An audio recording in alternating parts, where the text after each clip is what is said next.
وبين إخوانهم التي نتوقع أن يصلوا إليها في الآخرة.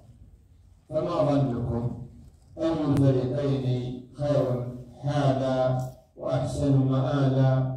من استمر في مجال العلم فكان له الأجر العظيم، كما قال النبي صلى الله عليه وسلم: خيركم من تعلم القرآن وعلمه.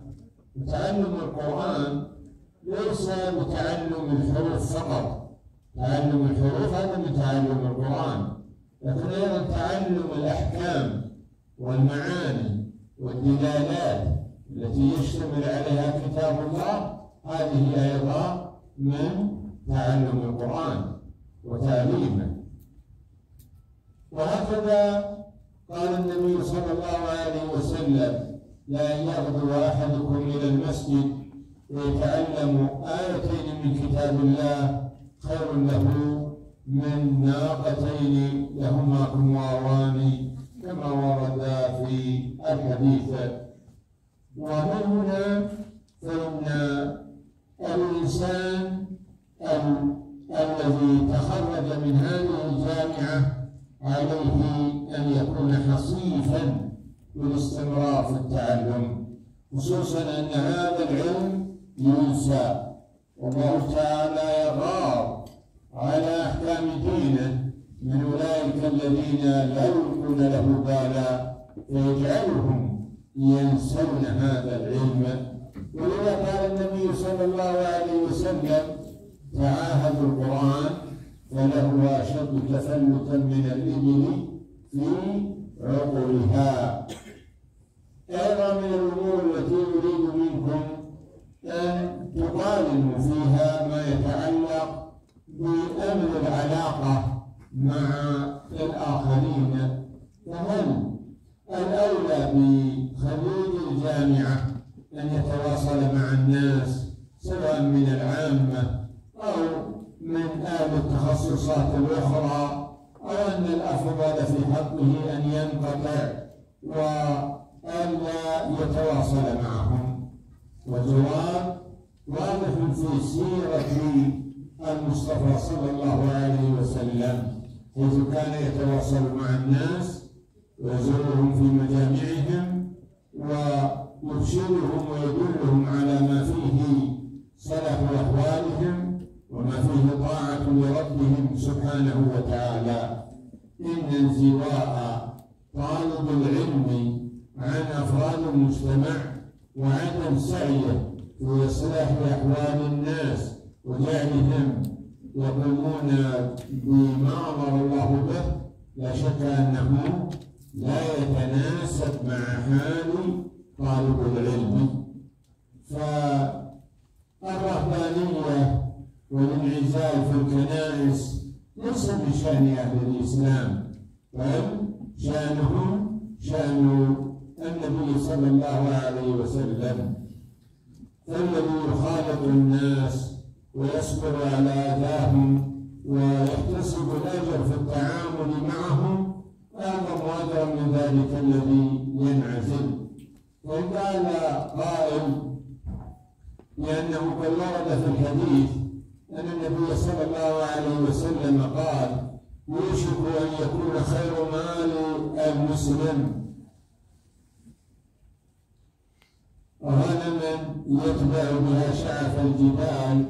فنقول هذا عندما يخشى الإنسان على نفسه من غيره ولا يبقى له مجال في الإصلاح ودعوة الخلق إلى الخير. ما إذا كان له مجال في ذلك فإن مخالطة الخلق والمواصلة معهم أحب إلى الله تعالى. ومن ذلك ما يتعلق بالتواصل مع من يزاولون أعمالا يكون لها صلة بأمور الناس في دينهم، من رؤساء المراكز، من القائمين على دور الفتوى، من أولئك الذين يتولون البرامج الإعلامية التي فيها نشر للأحكام الشرعية، فإن التواصل معهم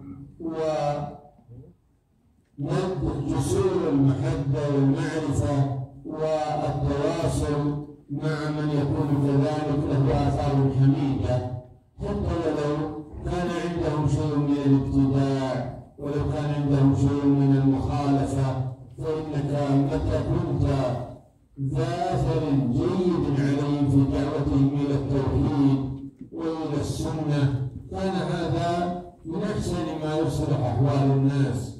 فالناس في البلدان الأخرى ينظرون إلى من يتولى هذه الأعمال ويعودون إليهم ويستشيرونهم ويستفتونهم، فعندما يكون لك أثر في هؤلاء الأشخاص الذين يرجع إليهم فتعطيه مرة معلومة دينية، ومرة تشيره إلى حديث النبوي، ومرة تدله على عقيدة صافية، سيكون له من الأثر الشيء الكبير.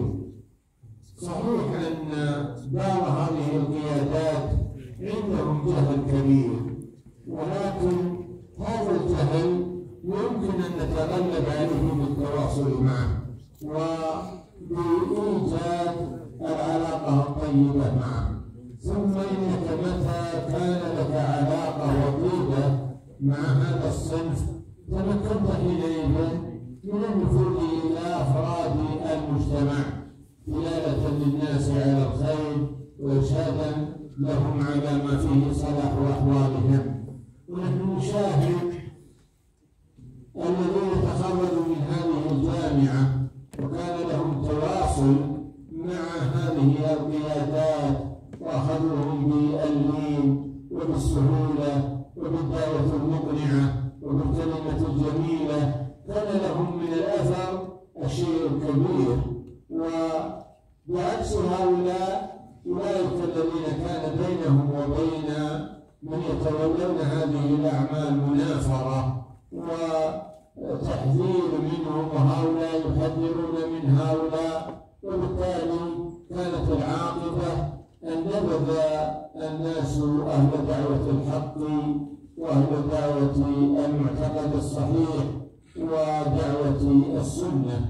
ولذا فإن احتساب الأجر في التواصل معهم لا شك أن له من الأثر الجميل ما يجعل الإنسان يصبر على بعض الآثار المترتبة على التواصل معهم. هكذا من الأمور التي ينبغي أن نفارق بينها وأن نميز وأن نختار أحد السبيلين فيها ما يتعلق بموضوع التواصل أو السمع والطاعة لأصحاب الولايات، سواء كان في الدول المسلمة أو في غيرها، فإن عدم مخالفة الأنظمة يجعلك بمأمن من أن تنزل عليك العقوبات التي يريد أعداء دين الله أن تنزل بدعاة دينه. ومتى كان الدعاة إلى الله بعيدين عن مخالفة هذه الأنظمة لم يتمكن الأعداء من إلقاء بعض العقوبات أو بعض التبريرات في تعاملهم السيء مع أهل دين الإسلام. ومن هنا فإن مراعاة الأنظمة وعدم المخالفة لها يكون له الأثر الحميد فيما يتعلق بدعوتك إلى الله جل وعلا وقيامك بالأمور الشرعية والدعوية. ولذا فإن من المناسب أن يسعى الإنسان إلى جعل نشاطاته الدعوية والتعليمية متوافقة مع الأنظمة التي تكون في البلد الذي يزاول فيه تلك الأنشطة ليستمر